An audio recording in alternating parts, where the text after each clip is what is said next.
این هم از شستشوی پنل که کثیف بود تو پارتای قبلی. اگه خواستیم برید حتما ببینین.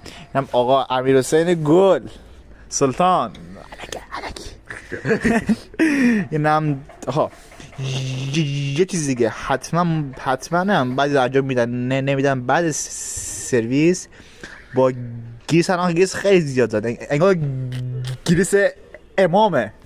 چقدر زدی؟ فقط چربش کنید دیگه، مثل اینقدر زیاد نزنید. حتما باید گینو گریس بزنید که موقع چرخش یا لرزه چیزی نداشته باشه. نوبایه خدا. اگه خوشون اومد و یا لبخند اومد، لبخند که رو لباتون نمیاد، ولی خب به خاطر این چنل منو ساب بکنین و این ویدیو رو حتما لایک بکنین. اگه خواستین کامنت بذارید. دوستتون